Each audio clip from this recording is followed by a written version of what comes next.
बात की है ई मार्केटिंग की, और आप दूसरी तरफ कहते हैं आप बिचौलिए खत्म करना चाहते हैं। ई मार्केटिंग से तो बिचौलिए बढ़ते हैं। जो हमारे आंदोलन में 10-10 साल के बच्चे हैं वो भी सरकार के सवालों का जवाब दे सकते हैं, वो भी ये बता सकते हैं कि किस तरीके से कृषि कानून किसानों की मौत के फरमान है। जब अनाज की बात आएगी, यदि वो प्राइवेट कंपनियों के हाथ में चला गया तो ये कितनी लूटमार करेंगे अंबानी अडानी जैसे लोग, शायद आज हम इसका अंदाजा भी नहीं लगा सकते। ये गेहूं को भी 1 किलो हजार रुपए में बेचेंगे ये। बिहार में 2006 में आपने सरकारी प्रोक्योरमेंट सिस्टम खत्म कर दिया, सरकारी मंडियां समाप्त कर दी, तो आज बिहार का क्या हाल है। ये फसलों को बचाने के साथ साथ नस्लों को भी बचाने की लड़ाई है। सर ये बताइए, आप 3 तारीख की, 5 तारीख की और 7 तारीख की मीटिंग में मौजूद थे, 3 और 5 की मीटिंग में मौजूद थे, साथ में आपके पास इंफॉर्मेशन होगी क्या एक्चुअल हुआ था उन मीटिंग्स के अंदर जब आपको विज्ञान भवन में बुलाया गया, एंड क्यों यस नो के पर्चे उठाने पड़े थे? क्या आपको बात समझानी नहीं आई कि उनको बात समझ नहीं आई? यहाँ पर ये बताया जा रहा है कि जो किसान मांगे लेके आए थे वो सारी पूरी कर दी गई है, अब ये पता नहीं क्यों अड़े हुए हैं। तो अगर आप ये सारी चीज जानकारी हमारे दर्शकों को दें। देखिए, सबसे महत्वपूर्ण बात ये है कि जो 3 तारीख को मीटिंग हुई, हमने उसमें सेक्शन वाइज ये बताया कि कानूनों में क्या गलतियां हैं, कानूनों में क्या खामियां हैं, और वो हमने इसलिए बताया था सेक्शन वाइज ताकि जो प्रधानमंत्री मोदी और मोदी सरकार पूरा जो ये दुष्प्रचार कर रहे थे कि भाई किसान तो भ्रमित हैं, किसान बहकाए गए हैं, किसानों को गुमराह किया गया है, तो मोदी सरकार के उस दुष्प्रचार की पोल खोलने के लिए हमने सेक्शन वाइज बताया। हमारे सीनियर लीडर्स ने बताया कि जो आपका ट्रेड एंड कॉमर्स वाला कानून है इसका कंसेप्ट ही गलत है, क्योंकि जब जब फसलों की प्रोक्योरमेंट सिस्टम में सरकार का रोल कम होता है और कॉर्पोरेट का रोल बढ़ता है तो किसानों का एक्सप्लॉयटेशन बढ़ता है। हमने एग्जाम्पल भी दिए, हमने एग्जाम्पल दिया बिहार का। बिहार में 2006 में आपने सरकारी प्रोक्योरमेंट सिस्टम खत्म कर दिया, सरकारी मंडियां समाप्त कर दी, तो आज बिहार का क्या हाल है। वहां का जो मक्का मेन फसलों में से एक है उसका सरकारी रेट तो 1850 रुपए क्विंटल है, लेकिन वो व्यापारी खरीद रहे हैं 500 से 600 रुपया क्विंटल में। अब तक वहां पे धान की खरीदी शुरू भी नहीं हुई है। आज के दिन हालात ये है कि बिहार के किसान खेती छोड़ के दूसरे राज्यों में मजदूरी करने के लिए मजबूर हो रहे हैं। हमने दूसरा एग्जाम्पल दिया, जो लेटेस्ट एग्जाम्पल है मध्य प्रदेश का। पिछले 6 महीनों का एक डाटा आया है और ये डाटा गवर्नमेंट के ही पोर्टल ई अनुज्ञा से है, जिसमें यह बताया गया है कि जब से कृषि अध्यादेश लागू हुए तब से आज तक हालात ये हैं कि मध्य प्रदेश, जहां का मंडी एक्ट सबसे बेहतरीन एक्टों में से एक है, वहां पे 268 कृषि मंडियों में से 47 मंडियां पूरे तरीके से खत्म हो गई, ठप हो गई। 143 मंडियों में कारोबार 50 से 60% कम हो गया। पिछले फाइनेंशियल ईयर में इन्हीं 6 महीनों में मंडी का टैक्स कलेक्शन 600 करोड़ था, अब की बार मात्र 220 करोड़ हो गया। वहां पे कर्मचारियों को तनख्वाह देने के लिए पैसे नहीं है। ये हमने सारी बातें पॉइंट वाइज वहां पे बताई। हमने फिर एग्जांपल दिया, एक तमिलनाडु का भी एग्जांपल दिया, उझावर संथई मार्केट का, जहां पे प्रोक्योरमेंट सिस्टम में गवर्नमेंट ने अपना रोल बढ़ाया। वो एक स्मॉल स्केल पे वो एक एक्सपेरिमेंट था, तो वहां सरकार ने ही किसानों को फ्री में कोल्ड स्टोरेज फैसिलिटी दी, फ्री में उनको ट्रांसपोर्टेशन सिस्टम दी, फ्री में उनको वेइंग इक्विपमेंट दिए। तो वहां का रिजल्ट ये रहा कि दूसरी मार्केट के मुकाबले किसानों को अपने कृषि उत्पाद का 25% ज्यादा रेट मिला और कंज्यूमर्स को भी दूसरी मार्केट के मुकाबले 20% कम रेट पे कृषि उत्पाद मिले। ये सारे पॉइंट्स हमने वहां पे बताए। हमने बताया ट्रेड एंड कॉमर्स के सेक्शन नंबर 5 में आपने क्या लिखा है। आपने बात की है ई मार्केटिंग की, और आप दूसरी तरफ कहते हैं आप बिचौलिए खत्म करना चाहते हैं। ई मार्केटिंग से तो बिचौलिए बढ़ते हैं। हमारे सामने एग्जाम्पल है असम के चाय के किसानों का, हमारे सामने एग्जाम्पल है केरल के रबड़ के किसानों का। ई मार्केटिंग में होता क्या है, ये सारी बातें हमने मीटिंग में हमारे सीनियर लीडर्स ने रखी। उसमें क्या होता है कि गवर्नमेंट के पास ऐसा कोई मैकेनिज्म नहीं होता जिससे वो फिजिकल डिलीवरी सुनिश्चित कर पाए। उसको सिंप्लीफाई करके आपको बताएं, मान लीजिए एक व्यक्ति ने घर बैठे बैठे ऑनलाइन किसी किसान का सामान खरीद लिया। वो क्या करता है, उसके पास सामान की फिजिकल डिलीवरी नहीं होगी, वो आगे किसी दूसरे को बेच देगा अपना प्रॉफिट बना के। वो दूसरा क्या करेगा, अपना प्रॉफिट बना के किसी तीसरे को बेच देगा, चौथे को बेच देगा। ऐसे कम से कम 10-15 उसकी सेल हो जाती है, उसकी रीसेल होती है उसकी।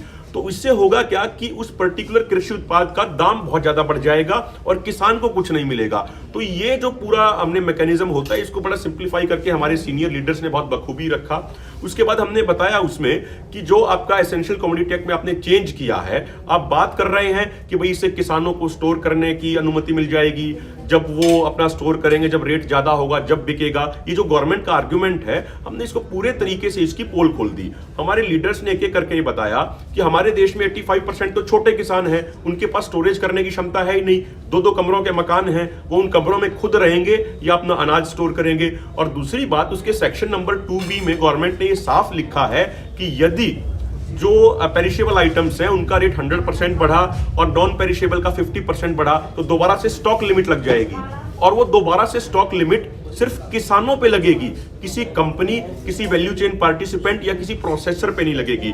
तो इससे तो साफ हो जाता है कि गवर्नमेंट ने ये बदलाव सिर्फ अंबानी अडानी के फायदे के लिए किया है। फिर हमने कॉन्ट्रैक्ट फार्मिंग के बारे में बताया। उसके सेक्शन नंबर 8B और सेक्शन नंबर 9 में गवर्नमेंट ने लिखा है कि कोई भी व्यापारी, कोई भी कंपनी वाला किसान की जमीन ले सकता है कॉन्ट्रैक्ट पे और उस जमीन के ऊपर कोई स्ट्रक्चर खड़ा कर सकता है, और उस स्ट्रक्चर को बनाने के लिए सेंटर या स्टेट गवर्नमेंट की किसी भी स्कीम के तहत लोन ले सकता है। अब एक बेसिक सी ये बात है, कोई भी लोन हमारे देश में लिया जाता है आरबीआई की गाइडलाइंस के अकॉर्डिंग, तो वो किसी ना किसी चीज की गारंटी के ऊपर लिया जाता है। तो यहाँ पे किसान की जमीन गारंटी होगी।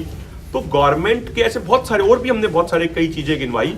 ना तो गवर्नमेंट के मंत्रियों के पास कोई जवाब था और ना ही गवर्नमेंट के अधिकारियों के पास कोई जवाब था, वो बगले झांकने लग गए थे। तो ये कहना, जो गवर्नमेंट और सरकारी तंत्र जो ये दुष्प्रचार कर रहा है कि भाई किसान जवाब नहीं दे पाए, ये पूरे तरीके से गलत है, ये भ्रमित है।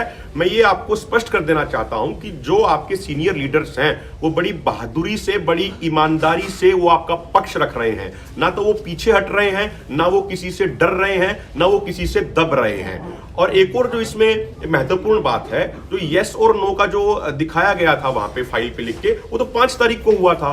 और ये जब हुआ था, जब हम 3 तारीख को सारा आर्ग्यूमेंट हो गया, उसके बाद हम 5 तारीख की मीटिंग में पूछ रहे थे कि भैया आप बताइए आपका जवाब क्या है, तो गवर्नमेंट फिर उलझाने का प्रयास कर रही थी। तो 3-4 घंटे तक ये उलझाने का प्रयास गवर्नमेंट का चलता रहा। तो उसके बाद हमारे लीडर्स ने ये तय किया कि अपनी फाइलों के ऊपर यस और नो लिखिए और टेबल से 2-2 फुट अपनी चेयर दूर कर लीजिए और मौन व्रत शुरू कर दीजिए। मीटिंग के अंदर ही सत्याग्रह शुरू हो गया। 1 घंटे तक ये चला सत्याग्रह। तो ये इसीलिए किया गया था ताकि गवर्नमेंट ये घुमाना बंद करे और सीधे सीधे पॉइंट पे आके जवाब दे। तो ये इसका पूरा हुआ था 3 और 5 वाली मीटिंग में। और ये जो सरकार जो दुष्प्रचार कर रही है, कुछ पर्टिकुलर मीडिया प्लेटफॉर्म्स दुष्प्रचार कर रहे हैं किसानों के खिलाफ, ये गलत है। और अंत में एक ये बात मैं कहना चाहता हूं कि हमारा जो आर्ग्यूमेंट है कि इनको निरस्त किया जाए, उस आर्ग्यूमेंट के पीछे लॉजिक ये है कि प्राइवेट मंडियों का जो कंसेप्ट है, वो कंसेप्ट अपने आप में फ्रॉड है। अभी गवर्नमेंट ने लिखित में हमें ये प्रस्ताव भेजा कि भाई वो ये करने को तैयार है कि प्राइवेट मंडियों में भी उतना ही टैक्स रहेगा जितना एपीएमसी में है। तो उसके प्रॉब्लम ये है कि मान लीजिए अभी तो गवर्नमेंट ने उतना ही टैक्स कर दिया, लेकिन बाद में गवर्नमेंट कैबिनेट एक फैसला लेगा, उसको फिर कम कर देगा, जैसा जीएसटी के केस में हो रहा है। कभी ये टैक्स बढ़ा देते हैं, कभी ये टैक्स कम कर देते हैं। तो ये तो उनके बाएं हाथ का खेल है। तो किसान का एक्सप्लॉयटेशन बहुत हो जाएगा। इसीलिए हम ये कह रहे हैं कि जब फाउंडेशन ही गलत है, जब नींव ही गलत है, तो उसके ऊपर जो बिल्डिंग खड़ी होगी वो बिल्डिंग भी गलत होगी। इसीलिए आप इन कृषि कानूनों को निरस्त कीजिए, इनको रद्द कीजिए, एमएसपी गारंटी का कानून बनाइए, प्रस्तावित बिजली बिल रद्द कीजिए और पराली जलाने को लेकर किसानों का शोषण बंद कीजिए। ये हमारा आग्रह है। सरकार एक चीज बोल रही थी कि भी उन्होंने आपको प्रस्ताव भेजा, लेकिन कल तक आपने उसका कोई भी जवाब वापसी उनको लिखित रूप में नहीं दिया। नहीं, जिस दिन सरकार का ये प्रस्ताव हमारे पास आया था तो हमने मीडिया के माध्यम से उसी दिन बता दिया था कि हम इस प्रस्ताव को खारिज करते हैं, हमें ये मंजूर नहीं है। उसके बाद हमने लिखित में भी दे दिया। और गवर्नमेंट बहुत दिनों से ये बात कह रही है कि हम बातचीत करेंगे, हम बातचीत करना चाहते हैं, हम बातचीत के लिए बुलाएंगे, ऐसे ऐसे टर्म्स यूज कर रहे हैं। और हमारे लीडर्स ने भी ये बार बार बोला मीडिया प्लेटफॉर्म्स पे कि बातचीत के दरवाजे हमेशा खुले हैं हमारी तरफ से, लेकिन कोई कॉन्क्रीट गवर्नमेंट की तरफ से ना तो कोई इन्विटेशन आया, ना कोई बातचीत की बात कही गई। जो देश चलता है वो मीडिया में बाइट देने से नहीं चलता है, वो ऑफिशियल कम्युनिकेशन से चलता है। कोई लिखित प्रस्ताव भेजे सरकार, उसके ऊपर फिर हम विचार करेंगे। अब आप एग्जांपल ले लीजिए सुप्रीम कोर्ट का भी, हमें तो सिर्फ मीडिया के माध्यम से पता चल रहा है कि सुप्रीम कोर्ट और सरकार में क्या बातें हो रही हैं। हमारे पास तो कोई अभी तक ऑफिशियल कम्युनिकेशन हुआ नहीं है। फिर सरकार हमें ये पूछती है कि आप जवाब दें। काहे का जवाब दें भाई? पहले आप तरीके से, एक ऑफिशियल तरीके से भेजिए तो सही। उसके बाद हमारे सीनियर लोग हैं जिनको 50-50 साल का अनुभव है, वो विचार करेंगे, वो चर्चा करेंगे, फिर आपको जवाब देंगे। आपको क्या लगता है ये जो अभी डेडलॉक लगा हुआ है, ये किस तरीके से खुलेगा? देखिए, अब गेंद है वो सरकार के पाले में है। सरकार पहले ये कह रही थी कि किसान भ्रमित हैं, तो हमने ये बता दिया किसान भ्रमित नहीं है, किसान सब कुछ अच्छे से जानता है। और हमारे लीडर्स की तो छोड़िए, जो हमारे आंदोलन में 10-10 साल के बच्चे हैं वो भी सरकार के सवालों का जवाब दे सकते हैं, वो भी ये बता सकते हैं कि किस तरीके से कृषि कानून किसानों की मौत के फरमान है। तो गेंद तो सरकार के पाले में है, अब सरकार देखे कि वो हमारी मांगे कब पूरा करती है। ये लड़ाई सिर्फ कृषि की है, सिर्फ जो विलेजेस में खेती करते हैं ये उनकी है कि पूरे देश की है? आप अपने लिए, सिर्फ किसान अपने लिए लड़ रहे हैं, अपनी रोजी रोटी के लिए लड़ रहे हैं, या पूरे देश के लिए लड़ रहे हैं? देखिए, जो ये लड़ाई है ये पूरे देश की लड़ाई है। जैसे एसेंशियल कमोडिटी एक्ट है, यदि आप एक एग्जांपल मैं आपको दूं, पानी का अगर हम एग्जांपल लें तो पानी बहुत प्रचुर मात्रा में है और पानी को कोई बनाता नहीं है, वो प्रकृति ने हमें दिया है। उसको भी ये कंपनियां 20 रुपया 50 रुपया की बोतल में बेचते हैं, जो बहुत एबंडेंस में है, जो बहुत बड़ी मात्रा में हमारी प्रकृति में है। जब अनाज की बात आएगी, यदि वो प्राइवेट कंपनियों के हाथ में चला गया तो ये कितनी लूटमार करेंगे ये अंबानी अडानी जैसे लोग, शायद आज हम इसका अंदाजा भी नहीं लगा सकते। ये गेहूं को भी 1 किलो हजार रुपए में बेचेंगे, ये किसानों से खरीदेंगे 5 रुपए 10 रुपए में और कंज्यूमर को बेचेंगे हजारों रुपए का। तो इसीलिए ये लड़ाई हर देशभक्त भारतीय की है और अब तक हमें हर वर्ग का समर्थन मिल रहा है, हर वर्ग का सहयोग मिल रहा है और उसी सहयोग के कारण ये आंदोलन आगे बढ़ रहा है। यूथ को क्या मैसेज देना चाहते हैं? देखिए, यूथ को मैं ये कहना चाहता हूं कि ये फसलों को बचाने के साथ साथ नस्लों को भी बचाने की लड़ाई है। जो हमारे सीनियर लीडर्स हैं, जो हमारा नेतृत्व कर रहे हैं, यूथ को इनका धन्यवाद करना चाहिए। इन्होंने तो अपना अधिकतर जीवन काट दिया। जो इस आंदोलन में इतनी कड़कड़ाती ठंड में जो ये सड़कों पर जो ये हैं, आज के दिन ट्रॉलियों में सो रहे हैं, ये हमारे और आपके लिए सो रहे हैं। ये फसलों के साथ साथ नस्लों को बचाने की लड़ाई है मेरे भाइयों। यदि हम आज घर से नहीं निकले तो शायद कल हम लड़ाई लड़ने लायक, आंदोलन करने लायक नहीं बचेंगे। तो मेरा यही निवेदन है, किसी की भी रगों में यदि किसान का खून है तो आज वो घर से निकले, आज वो अपनी आवाज बुलंद करे। और युवाओं को मैं खासकर ये कहना चाहता हूं कि आंदोलन अब तक शांतिपूर्ण है, आगे भी शांतिपूर्ण रहेगा, ये हमारी जिम्मेदारी है। और कुछ लोग, शहरी लोग, हमारे जो शहरी दोस्त होते हैं, वो कहते हैं कि जी हमारे पास तो जमीन ही नहीं है तो हम किस लिए आंदोलन में आए। तो उनसे मैं एक बात कहना चाहता हूं, मान लिया आपके पास जमीन नहीं है, लेकिन जमीर तो होगा ही।